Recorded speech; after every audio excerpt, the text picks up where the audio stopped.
우리는 바다를 가지고 있다. 어떤 형태로? 혈액의 형태로. 혈액의 조성은 35억 년 전 바다의 물질의 조성과 같다. 자연적인 환경에서 자란 제철 과일과 제철 채소는 미네랄 함유량이 2배, 3배 더 높아요. 제철. 가장 영양분을 함유를 많이 하는 그런 시기들이 있어요. 동물이든 식물이든. 그걸 섭취하면 돼요. 현미 있잖아요. 현미는 생명력이 남아있는 곡식이에요. 왜 채소나 생선이나 이런 것들을 더 먹어야 되냐면 정말 중요해요. 혈액. 우리가 고작 5리터 정도 가지고 있는 이 혈액을 어떻게 관리하느냐에 따라서 내 몸이 천차만별로 지난 시간에 혈액의 중요성을 얘기를 했는데 이 혈액이 왜 이렇게 중요한 기능을 할까? 언제부터 이런 기능을 하게 됐을까? 우리 거슬러 올라가 보자고요. 최초에 바다가 있었겠죠. 바다에서 생명이 발생을 했어요. 이 생명체, 처음 발생한 생명체는 이렇게 우리처럼 다세포 생물이 아니었겠죠. 단세포 생물. 하나의 세포가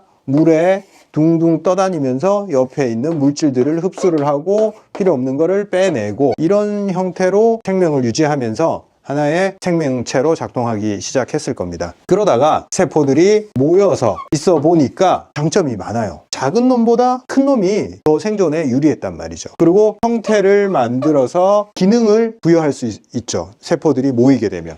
그래서 이런 잡아들이는 이런 포식의 기능을 만들 수도 있고 기관을 하나씩 만들어내서 영양분이 이 세포로 둘러싸인 소화기라는 걸 처음에 개발을 했겠죠. 처음에는 이런 형태로 들어와서 나가는 이런 형태가 아니었을 거예요. 처음에는 이렇게 들어왔다가 들어온 대로 나가는 형태의 다세포 생물들이 만들어졌을 거예요. 왜? 이게 제일 단순하잖아요. 잡아먹었다가 다 먹고 필요 없는 거 이렇게 빼냈단 말이에요. 그때는 입과 항문이 같은 기능을 했겠죠.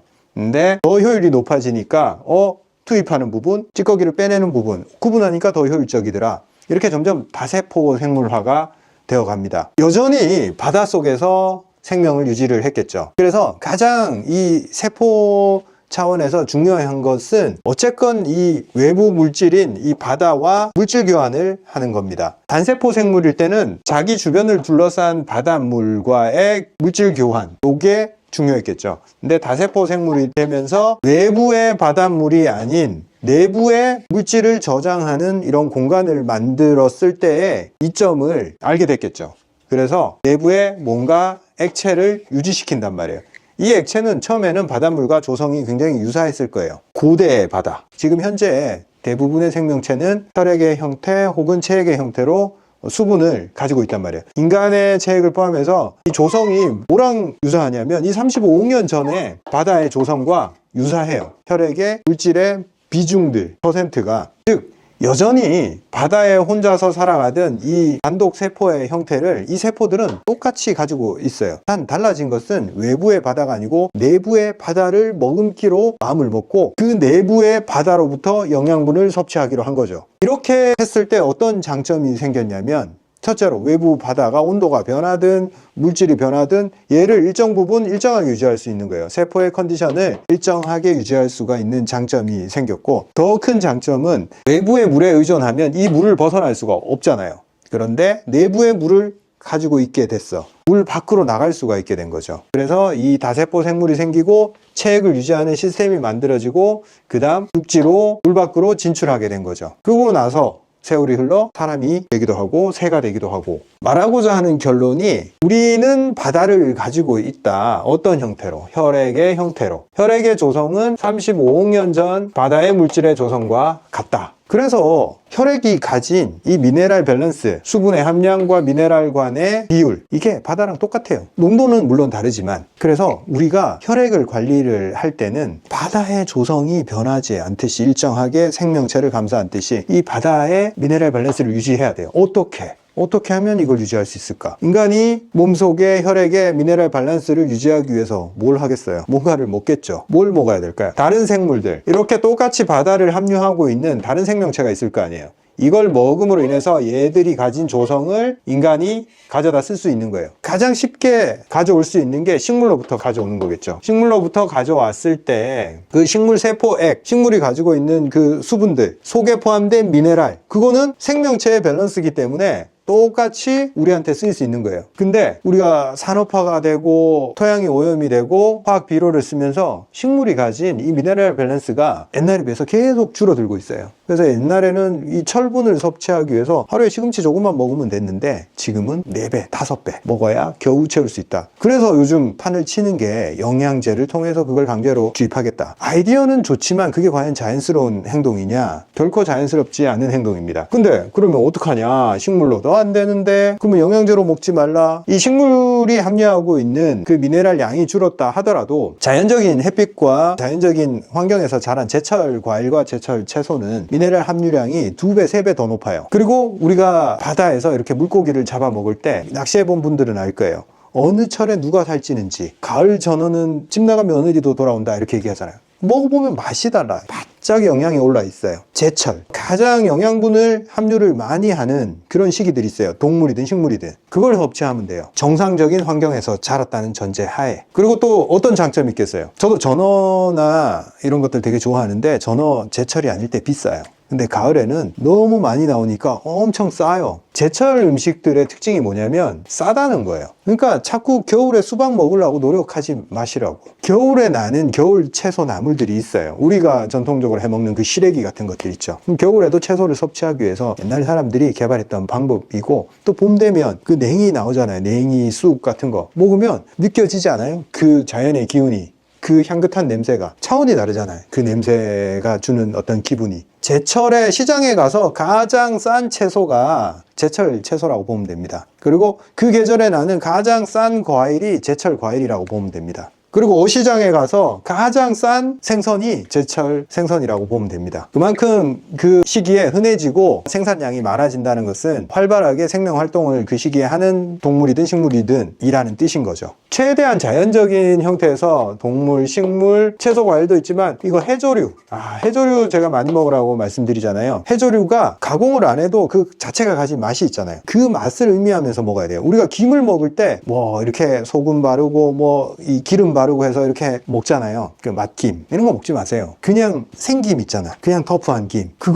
그거 그대로가 좋은 거예요. 거기다가 자꾸 뭘 맛을 내려고 뭘 하면 안 돼. 채소도 마찬가지예요. 제가 채소는 드레싱 하지 말고 그냥 드시라. 그냥 계속 먹다 보면 채소의 맛을 알게 돼요. 채소가 엄청 달다는 사실을 알게 돼요. 그리고 계속 먹다 보면 뭐가 좋은 채소인지를 알게 돼요. 제대로 영양분이 함유 안 된 것은 단맛이 안 나요. 채소에 단맛이 난다 하니까 안 믿는 분들이 많은데 다 뭐 해서 먹어서 그래요. 싱거우니까 뭘 자꾸 해서 먹다 보니까 그 본연의 맛을 잘 느껴보지를 못해서 그래요. 저는 아침마다 채소를 먹는데 아무것도 안 하고 먹어요. 왜 채소나 생선이나 이런 것들을 더 먹어야 되냐면 혈액이 오염되지 않게 하기 위해서 그렇습니다. 우리가 일반적으로 쉽게 먹는 밀가루로 만든 모든 음식들은 첨가물이 들어있어요. 방부제가 됐든 뭐 보존료가 됐든 착색을 하기 위한 거든 밀가루로 만든 모든 음식들이 인공 재료들이 들어가게 되고, 가루로 만드는 순간 산화가 일어났고 보관기간이 길었고 정상적인 생명의 능력을 가지고 있지 않다라고 봐야 돼요. 곡식을 먹을 때는